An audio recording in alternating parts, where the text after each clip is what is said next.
this tutorial showing you pretty much how to start the basic survival map. So pretty much what you want to do is you want to open up a hammer. So I'll be doing that.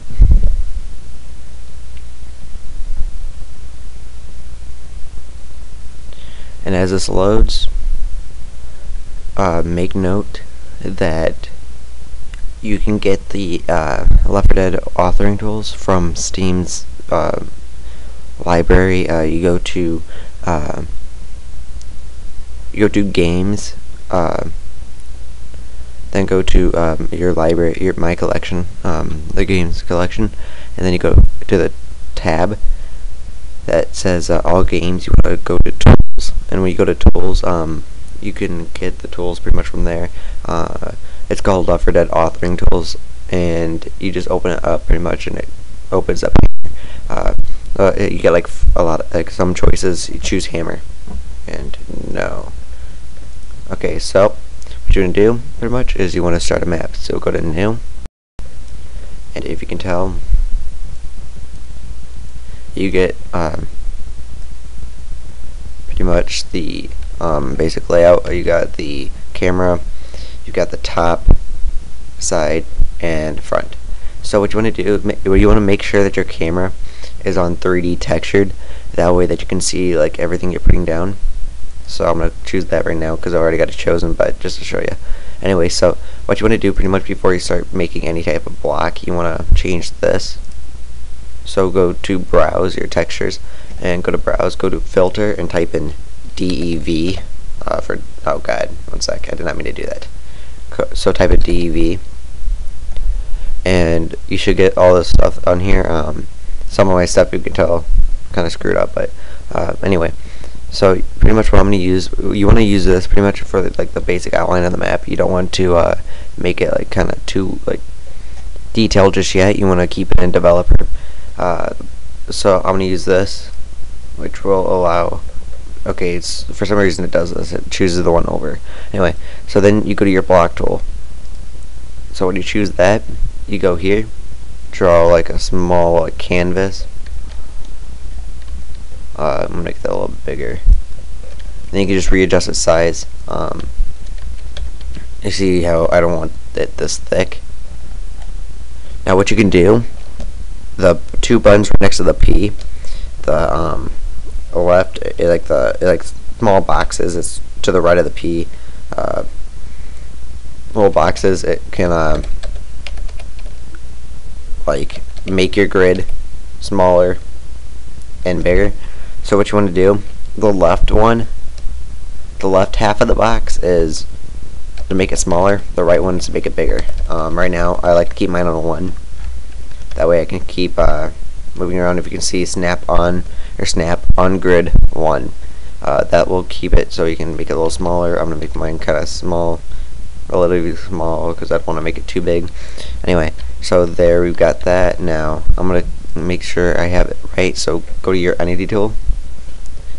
So after you draw that, get about shaped, go to your entity tool. Up there, it should already be on info survivor positions, and place them down. Place 4.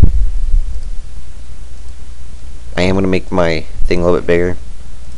Stupid. Okay, so yeah, I'm going to make mine just a little tad bit bigger. And once you get this to a good size, I'm not going to make it that wide. Actually, I'll keep it just around there. That looks about good. Okay, so once you do this, do go back to your entity tool. Go here, go to the objects, and type in info underscore player start.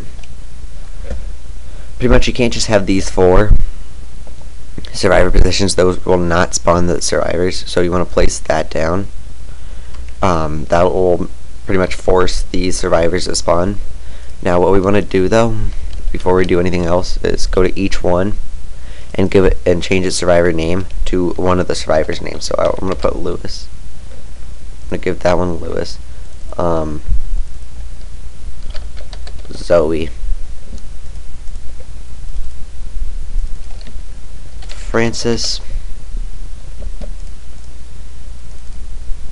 And then last one is Bill.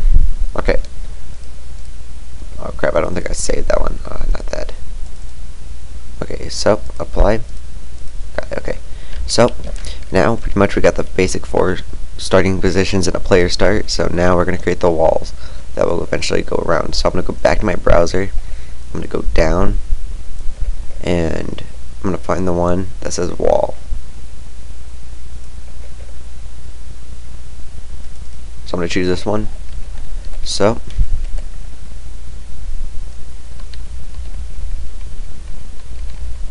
I'm pretty much going to make this about 2 blocks thick. That way that when I add doors it's kind of thicker. And I'm going to readjust this before doing anything else. So you pretty much want to just adjust this to a good height. Say about there. I don't want to make it too big, but I don't want to make it too small. So I'm going to make it a little bit smaller there. So just keep that highlighted, that way that you don't have to keep readjusting the other ones. So if we go here, we can just readjust the sides. And then that should be good. Okay, yep. So then now we're going to pretty much do the same. We're going to make it all around.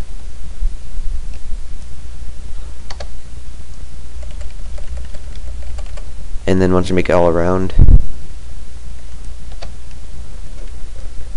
now if you look, we have pretty much the basic 4 corners. And if you can tell, look, it's pretty nice. Now what we're going to do is we're going to copy this and we're going to drag it to the top.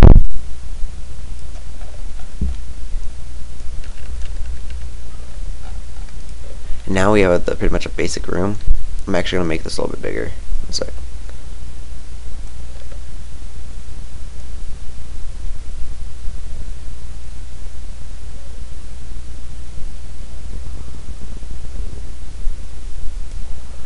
So just select all 4 sides and I'm going to drag it up.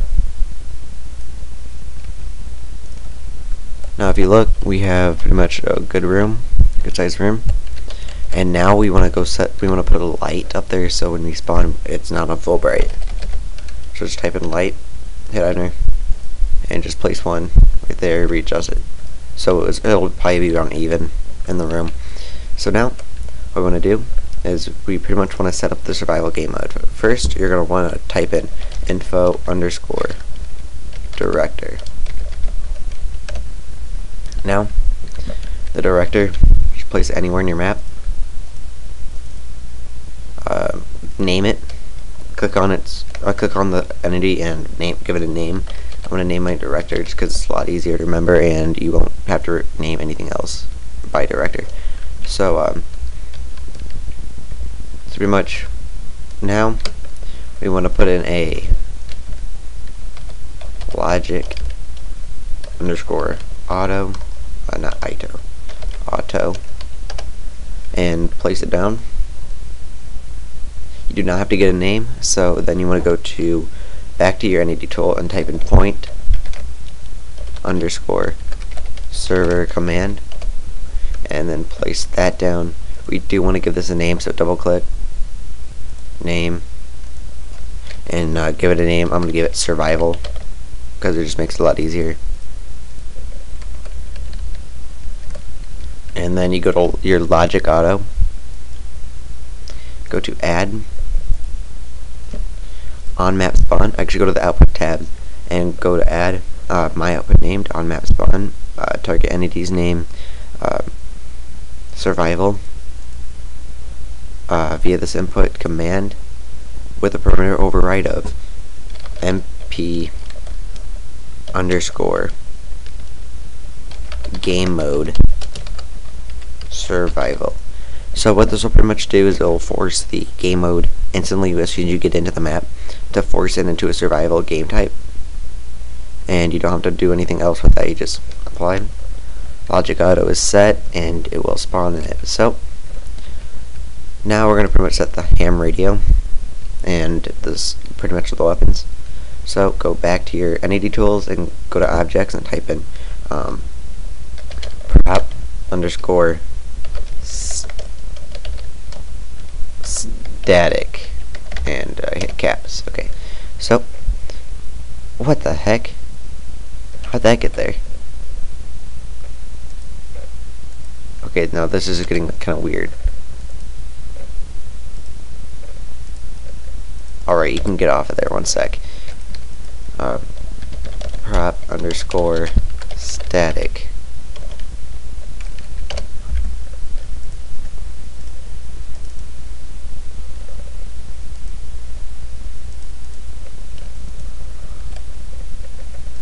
Alright, 1 sec. I'm actually just going to select it. I have no idea. I'm sorry about that. That never happened to me ever before. Guess I'll just make it that and then go down to static. There. Okay. So then go to world model. You want to pretty much set up a table. For mine, I'm actually going to set up a different type of table. So just go to your thing and type in table. 1 sec. I gotta make sure it's on MDL files. That way it selects every single one. So I'm pretty much going to give it kind of a longer table, because I'm also going to set the weapons too. So I'm going to set this against the wall, readjust its size. Now,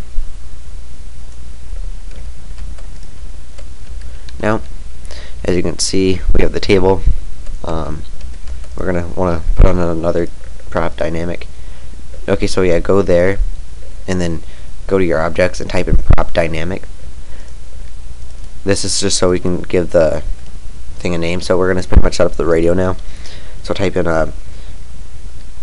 ham. It is props ter ham radio.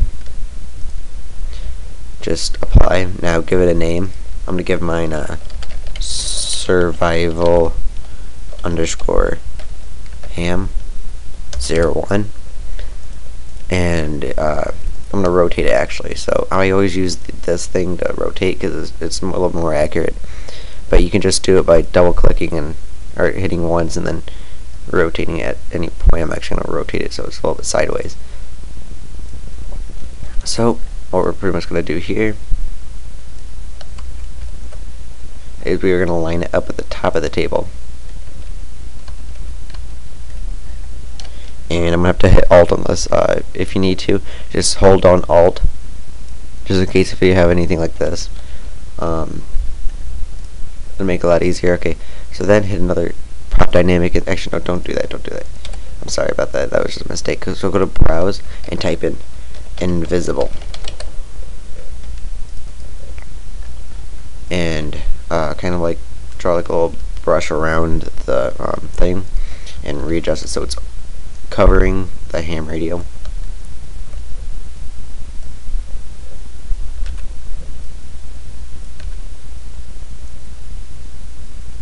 So once you get that, hit tie to an entity by hitting Control T, and then on class go to button, func button, right there. So go to func button, put in name, and type in. You want to give this one a name only because so you can kill it, so it doesn't do anything stupid. Like, so it doesn't keep glowing. So what you want to pretty much do is name this I'm going to name it radio underscore button 01 and hit apply. Now what we're going to do is, since we named our ham radio, go to glow entity, double click, type in, give it to survival underscore ham or whatever you named your radio. This will make it glow. So then go to output tab. After you hit that, add on pressed, put director via this input. You want to panic event, fire once only. Then add again,